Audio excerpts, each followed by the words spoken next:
nanga ezayo, doto nanga ezayo, nalingi yo na motema, zala nanga tina suka,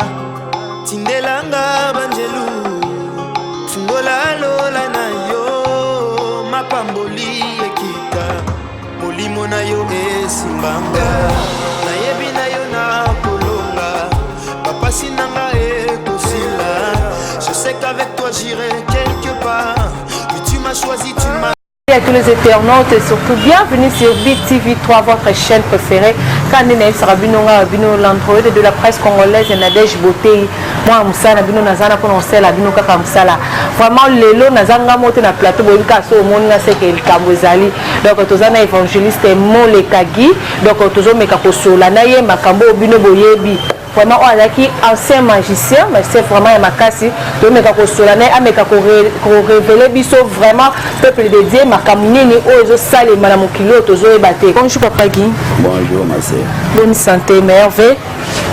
Merveille. Merci. Merveille na été la famille parce que merveille na ngoti kuna bien.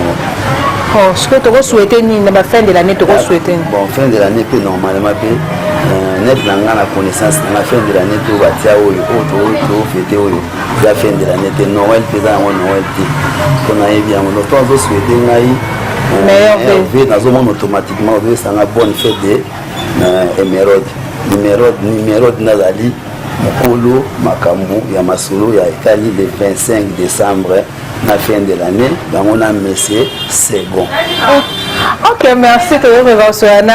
Guimoleka, évangéliste Guimoleka. Évangéliste Kala, tout le monde a belé na kata chaîne biso BTV3 batu na rayo trop. Ya wana ebele tellement pe batbaye ebele. Tu as na posa o meko bete so mo parcours na mo kepo ke bato ba s'abonner sika ba comprendre comme ça to kota. Masona biso. Merci ma chère, ma sœur. Moni Guimoleka zana e. Guimoleka tellement na persévérance toujours ya bodina boyeba bonzambe. Yango Guimoleka zo mona na média. En plus souvent Guimoleka lo baka eloko moko o ngana lo baka na bi bakoye bangai mukona kozala te. So nzambe lelo abengi ngai ebele ba comprendre que non le type c'est un homme de Dieu. Alors Guimoleka zaki un magicien oyo abotama na magie na kata buma mama na ye. Guimoleka oyo a se présenter peut-être na ba connaissance ya ba edingo. Mais Guimoleka bozomona oyo aza Guimoleka oyo abotama na magie. Guimoleka koko ya oya pesi magie ko pa Guimoleka. De même koko wana oyo a pesi magie et pas ya nemo wana ntime. De même koko wana pesi magie et pas ya ebale mbongi. Wana bazali bana o koko na ngabimisa mais ngaza eso lukula ancien na bango. Mais nazalaki mwana moke non nakomaki na ngongo nasala misala te. Donc ça dit que Guimoleka na ta famille na puissance na casa. Alors on a témoignage de kanaka belé on a pas contredit mon tout parce que les autres médecins moko na mokila emaka lokuta nga na tike pa banganga kisi lokuta eza ndenge ni masere. Ça dit que yo boye pa ngai oyo buluke loko moko boye. Nga na zo sele comme yo ça apprenti na métier wana. Donc je suis obligé de faire l'école en esprit. D'accord, parce que non c'est n'est pas bien on a pas de photo 500 de na yo. Mais c'est non on est dans l'école en esprit. Na pas c'est mon mutumo na bise c'est ni ba tu 5. Ozo mona mission ne sali c'est le 5 fois la ngai ba préservatif. Oyo les a déjà utilisé peut-être utiliser mon amour. Ça dit que ba donc on a 5000 na ngote. Maintenant na pese parce que yo peut-être aux gens aux nganga. Dans yo pas na grand maître non na biso biloko wana yo pe muto yo formaka o yebisaka ka ndenge wana ezali so tikali côté ya letkali ndenge wana so moni muto atango azo témoigner Guimoleka vanda otala muto wana na o Guimoleka ebi différence à témoignage wana il faut esalama na kati ya makambo wana yango moni nazalaki na besoin mingi vraiment le roi de papa il vit sa wana tozwa moi temps ok tout pour kosala ba émission comme ba partie ya Guimoleka azalaka nani awutaka wapi pe lelo akomi ndenge nini pe Guimoleka faire voir ba te belé lelo ko ezobengama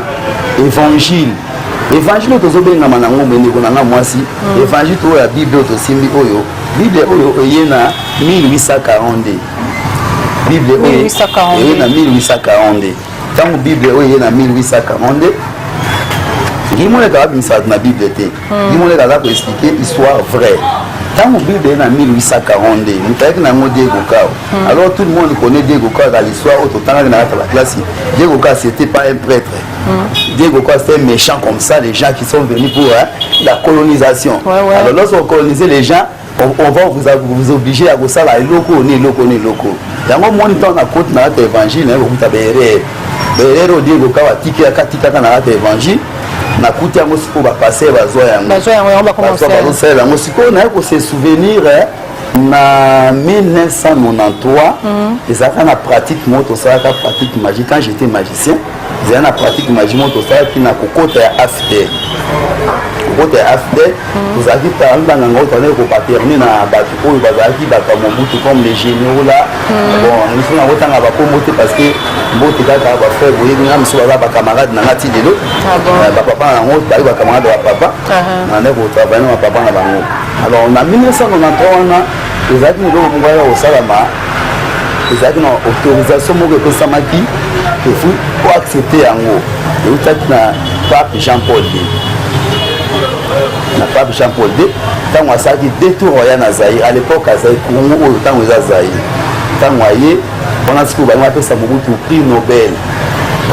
wana on va appeler ça Mobutu ba mona ga ba appeler ça prix Nobel mais prix Nobel va appeler ça Mobutu là il faut azaki trop singulier donc makila on a ce patron wana ce que va ko pèse sur le groupe parce que premier président oyo appelle ça qui niveau ya makile belé ndio après Mobutu prix Nobel na François Mitterrand. Ce sont des histoires on a raconté ce que va histoire vrai c'est fait on a vu que qui vont les gars besoin ba nanza mais ba ko comprendre vraiment ignorance c'est ça ma classe est-ce que devant ni ana vous comprendre on a vu Bible na zone na question Bible na 1842 tant voyez est-ce que à ça les Bible donc à ça les Bible colonisateur à ça les Bible il y a trois personnes dans ces les Bible wana alors est-ce que à quelle Bible na catégorie ni enseigner là qui non colonisateur peut à quelle Bible ni enseigner là qui alors donc il faut bâtir qui peut enseigner que Bible ni payer à dire qui c'est pour ça moi ce que évangile dans le pays mais bango bazaki ce qu'on a toujours na kata émission il y a évangile où ils ont toujours pour intérêt compatriotes il y a biso et surtout belgo autre bengi Belgique alors tant batiki yango ekotikala biso bakimo le gato na bonganga auto botala na bonganga to pol na bonganga to ke na bonganga titi suka na ngonza matala habité o aza o eloko na ngai nzamba longo ngai tant nzamba belinga na ba ngomba ebele après 2000 ans au moins na mutuso ya kwa kimule kama 2000 ans nanga no tozati ba ba na biso ba ozalati parce que o wana pa koya akoya pe na message mususu ko ekozala ya ngonga ne koya alors nzamba ekobenga kimule katon kimule ka na kata évangile kimule ka akomi ko sambela nde kimule ka sambela ka bakantaka kimule ka na ka ko sambela nzambe te kimule na osala pe kimule ka a observaka eloko na eloko ko ezosalema parce que tant on a monde ténèbres eloko nyonso oyo ozolinga osala faut na observer yango est-ce que pasteur azosala magie te est-ce que pasteur obote parce que na kati ya monde satanique tomonaki ndenge toganyaki plus de 89 âmes de pasteur. Ah bon? Je comprends, non, 89% va passer. Na mona kiyango. Ya mona taki na mona bitwana. Alors en 1993 wana tant ba sera yo ba pesa ba Mobutu to azida api na na ye asa jusqu'au 1993 ba ko diriger que ba passer nion surtout. Il faut ba ko kaposer la sikoyo oyo babengaka Ngondo Maria Ngondo Maria omwana batana l'église catholique wana parce que mwana na ye wana azaka Jésus te azaka bar Jésus aza bar Jésus donc aza Jésus de Nazareth te azali possède na Jésus Christ de Nazareth wana bar Jésus tozala Jésus barka vous comprenez on a vu que les situations les frères ya tout ça bémission moko ya étape par étape oyo pozwaka moi maele ya kotunaka mituna na sima ya makambo nazoloba oyo émission za ya yo fonga nazwa ndi ba question na yo alors Jésus wana auto mona ba destina wana Maria Memi surtout ba biso ba catholique ezaka Jésus te za bar Jésus sikoyo eza bar Jésus so na na ça bar Jésus au moins on va présenter Jésus wana va présenter croix comme que signe ya sanctification ou ya Jésus Christ oui effectivement Jésus-Christ fait ça qui sanctification na croix mais croix ba ba ko bisa pour moi que ça croix ma BC ba yi ko zo croix wana ba na nzembo na litamoyo bazi croix wana ba tena bible bazi croix wana ba tena cimetière bazi croix wana ba tena ambulance bazi croix wana ba tena pharmacie bazi croix wana ba tena docteur parce que oya pharmacie ba tena croix wana vert est-ce que nyoka mo ayi alota la school ko c'est-à-dire azo contrôler wana esprit auto zo benga ba esprit auto ba ba esprit de serpent vous comprenez c'est-à-dire que longue histoire auto bobeta masolo oyo bo bana nzambe ba limbisa biso vraiment o mukola donc comprendre appelle biso nga moza kuna limbisa parce que moni ne to yelelo to kutani ezalaki gimoleka alingaki sous média te gimoleka boyaki média parce que ce que j'ai constaté dans l'évangile ezalaki nini nga nayebaki bonzambe te naye koyeba bonzambe naye komona kati ya évangile eza na kati ya ba rancune pastorale omona pasteur azoyebisa yo pasteur wana aza na nzambe te ozomona pasteur munda azopesa bino motema mabe ya koyina bandimi ya eglize okuna na mateya toomona mwa bajeton bolekaka limete okendaka boye omoni bapiloko wana nyonso te mpa ya nzambe ezalaka te parce que bible ezolobake oyo aza na likambo na motema esengeli na ye kosenga bolimbisi mpo nzambe mpe ayoka oyo ye aza koloba nde eza na kati ya bible aza na problème na motu te parce que kosambela nzambe koza na problème na motu te alors enseignement bongo ntango ezokende na bandeko mosusu bazoyeba yango te bazokocomprendre te baye kopesa mibeko wana balobi bapaster nyonso te fo aza mibeko wana bakabola yango batu baaccepte yango po basala bar Jésus donc on sait la bar Jésus on sait la so auto ce qu'on appelle Dieu du soleil wana oyo sikoyo azaki sikoyo nzambe ya nani ya numéro de azaki longue histoire vous comprenez numéro de sikoyo azaki papa ya Tanak ko tamba botiye nde ba ko sa siko calendrier na monsieur second pour que ba sa siko année na le 25 décembre pour yem tabota madati wana Tanak donc numéro de nazo ba donc les constructeurs ya Babylone nde comme on a un numéro un roi comme ça qui portait pas même des chemises il y a une pinga numéro comme on a un numéro moi on a des acquis Tanak alors Tanak m'a voté le 25 décembre quand Tanak m'a voté le 25 décembre papa n'a pas eu beaucoup fait le 25 décembre c'est le calendrier ni va on va ça et vous savez pas ça mariage na maman na ye le 26 parce que abala maman ya butayi abala maman o abotaki ay ko bala maman na ye basi on a plus na kombo nyonso parce que la histoire mo mula ko vendre na mutu eza moi passe mais na yebi yango ay ko bala maman na ye nde ako ko c'est la fête wana le 25 décembre pe ka bala maman ko avant na ngo d'existence ya nini ya auto so binga banani ba Romeo ça dit va bango dia makambo c'est salamaki bango pe ba ko kuta ngo après ba mena ba 100 ans ba siècle ba ko kuta ngo c'est quoi ça ndeni na kati ya chaque époque ya na kati ya chaque parce que religion na kati ya monde entier là on a vu ba masoba nza mbola na ngai religion ezalaka te ezalaka ba 16 ba 15 religion ezalaka en Égypte religion ezalaka en Égypte Égypte na na religion leso ba ba 16 na ba ba zali na mwana ba ko ta moni po ba zwa sko pouvoir wana ba c'est la grâce à Dieu du soleil ba comme ce qu'on a dit c'est bozi marque na yo ezaka ya Dieu du soleil au plus en ce comment moi na mo boye bo mo fête anniversaire na yo et tika pe le bois ba koko no bazo ya balandi petit do monika bwana titi mais biso ba africain to yebi na biso monter to kota mona loyenge to yebi le koni ate eza fête ko ezaka alliance pinga ya Satan na monde ezali fête ko ezaka pona ko lakisa ba o bazali ba antichrist na kati ya lokabo ota siko passer moi ko ça siko campagne ou soit à sali croissade mombwe pona to comme le 25 décembre est-ce que passer on na zana na fini été na préféré numéro na téléphone na celle numéro ben na bona numéro qui chata pona ba problème na celle la piste 229 99 54 56 82 on les a numéro na ya WhatsApp numéro na appel normal les a toujours à plus 243 91 189 24 et 46 c'est-à-dire que ce que ben numéro wana ato finga finga souté oyo kaka ngana yo ka oti na ko expliquer yo zo réponse nga souci na ngaka yo comprendre yo bengi nga yo frère qui na la émission on ne n'importe quoi frère qui problème ezati si ça ko loba nga pe na répondre yo parce que souci a dit mon les ezali ke bana nzambe ba ko ignorance ezali trop ignorance et ok frère Guy Kandongo Ucholoba suko ba église tout le monde va célébrer le 25 décembre le 24 décembre on va veiller le 25 donc fête vraiment la banda kunde petit kala kana culture en mais yango dans ça suko bana nzambe qui va passer à ça ba bloko wana bazali incliné parce que pouvoir va pesa ki wana na 1993 mtayamba ki yango ezaki Adina Bala tango ayambi yango ayeko ça suko va passer na yako pesa ba musée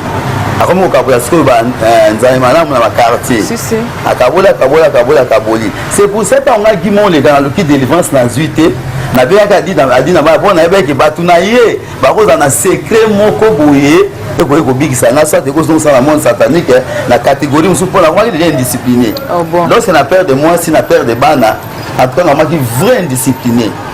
dans la monde satanique. Et après, le père de tout le monde, c'est là où il y a aussi 13 personnes.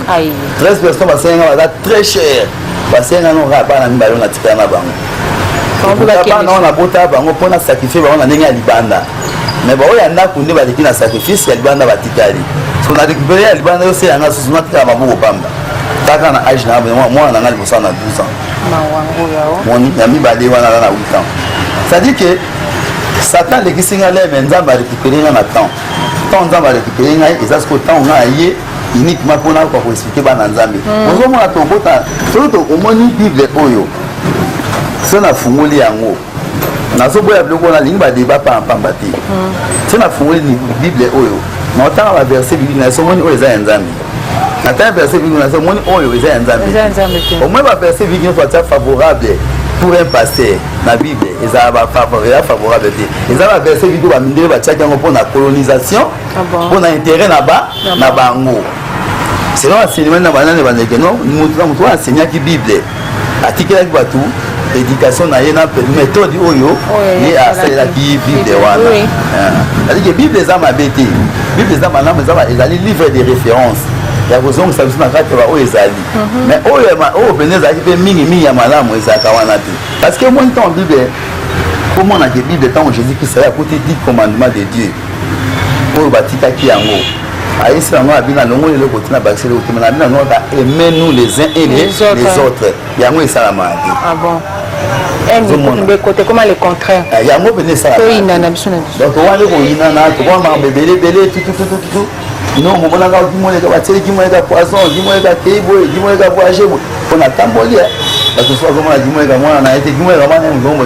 ata na ba tambola ba moko di banda ba ndeko ba be na ngai ba congolais ba va na Turquie ba vandi ba bien moleka yaka na boui ba tindi bien na ba on a ke na vanda rova na batu comme enseignement mais enseignement te mettre ça pour apprendre biloko moko. Ok, il faut juste Guimon les cartes. Nous tout maintenant une différence entre magie blanche et magie noire. Bon, magie blanche, lorsque nous avons des soldats, la différence entre magie blanche et magie noire, c'est-à-dire que magie est beaucoup qu'on a. Si on a une magie blanche, magie blanche est faible, magie noire est fort. Parce que magie blanche est où dans la magie noire. Magie est où dans l'Égypte. Mon état moyen de colonisation en Afrique, Asie magie. Attendez à développer un selon intelligence où il y a na propriété et le roi né ya lingé les va bien en magie blanc. Ce que na ta Inde au bout ta bien magie rouge. Ozomona magie rouge au bout na ta Inde kuna OK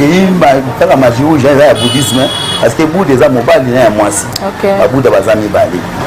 Au bout magie on est kuna ce que magie noire est magie plus fort. Ya monde magie noire. Ce que va négliger kango pas comme ça voir magie blanc danger magie blanc mon agana ezaka couverture ya magie noire de bachaka akombo ezaka nango magie noire on les a makasi.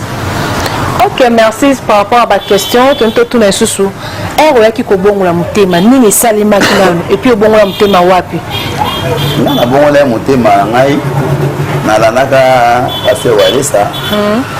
na témoignage ka passer walesa nazalaki na ye on a une ignorance à voyer que le monde dans les années va passer dans les années n'a pas passé ou aller ça on a pas pas naé discernement quand Nzambe voyer la ngai parce qu'il a besoin d'université n'a pas quitté pas passer ou aller ça na zone na ndaku j'ai commencé à raisonner pourquoi na tiki biloko na ngai na zone na biloko na ngai tout et puis biloko ba tuma pas passer ou aller ça comme kozonga na kombina na ndaku bon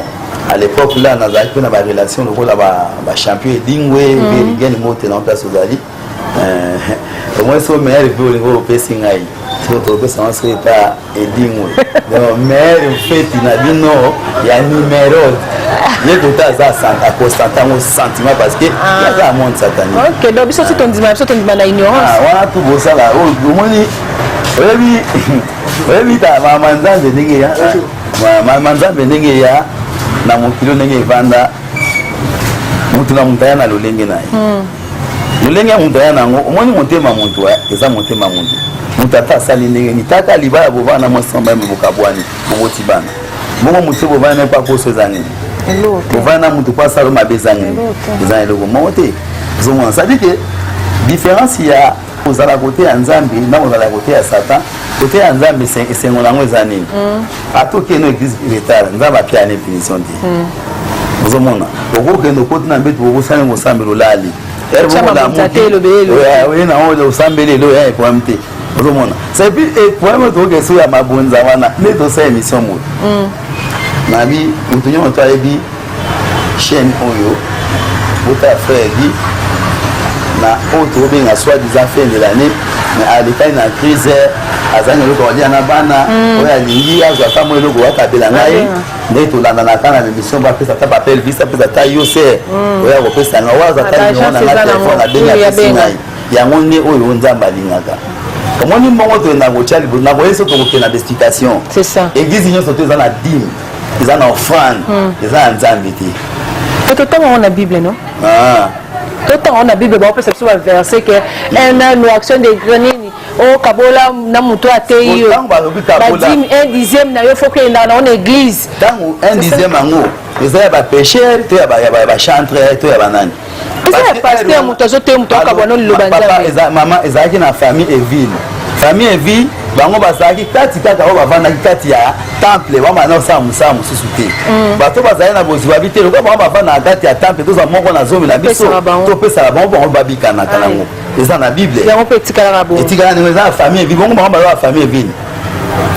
ba le kaka akas bango ba so ba passer on va comment ba biso so to kombiso ba passer to ya oyo na ba banyo ya moni eloko na pesa message pa ba na Nzambe bomoni ba masisi nyonso o ba obongwana o ba bongwana kwa ba biso ba faire face quoi na nini ko na fait pas ko so kuna ba masisi belo wa bongwana ba monde ba passer on ndamba nga composer bango atia bango ba pesa explicatif ya bible ba pesa explicatif ya ko sambela Nzambe c'est to sambela atin au moins mtake l'église bana na ya singa ka Nzambe pesa libala mais Nzambe ay ko glorifier ngai yo atanga yo singa libala zo sambela non oyo kuluka musa zo sambela atin tombo na Nzambe de ba fait de l'éternel c'est l'église yango so ke classe comme na ta classe quand yo to travailler bien vous assurer pourcentage mais si vous travaillez bien te pourcentage des atteint donc ça va avancer Nzambe a pesa nga ko Nzambe na zangi go Nzambe na sali makambo na ye ati ya yo lelo ya nga lobi so ba senga ngo kwa ni o senga na ba pesa libala ko yo se vous avane yo bali OK ça bon moté ye ma fait à 5 après nde ya obala zo forcer le moins ici mala moté c'est yango au moins banduma ya église okoti wa libala ezwami te okia wa musala ezwami te okoti bo non eza yango te oyo Nzambe alingi Nzambe abito glorifier ndenge ba ange ba glorifier ga likolo tant yo kumisa Nzambe na yo amona we zakati na yo tant to sambela Nzambe alobo to lobaka te Nzambe ayeba yango akomisa yango mutu soka linga bana kasi Nzambe ataka lolenge oyo ayebi akokangola mwana mais so oza discernement te pour comprendre yango te total na 1 Corinthiens 12 ndenge Nzambe apesi da diversité des dons na aka ba diversité des dons wana c'est yo zate bon aussi yo ni raba samelo kwani parce que on a l'église ngo on est maman passer à l'objet c'est on a linga ka ete na ba locks na ebo ma passer dans l'objet na bon yo yebi na hote yo ko vani ngo so na prière ti yo yo ni fana na mona mama to bondela epe pa mama tobondela ya mio me ya alingaka te ese nde bobondela neke nini mosali bosala eloko te siko omoni baeglise okende eloko ezobikisama ndenge nini yo ser olongwe oyokiki yo te parce Merci évangéliste Guimoleka, merci vraiment. Donc ya bibiso, merci pour comme l'option Suka. Papa Pierre Elvis, c'est vraiment merci Nayo, la confiance et pourquoi pas mon cordon Mardoché Kweso. Donc merci Nayo. Merci à Dimitri Bongania, merci ma grande soeur propre Magnet Bolumbu Beauté depuis les États-Unis d'Amérique. Donc la notre beau continuez à s'abonner à BTV3. Vous ne serez jamais déçus avec l'Android de la presse congolaise et Nadège Beauté. Donc je vous aime beaucoup. Au revoir, ma mère veut.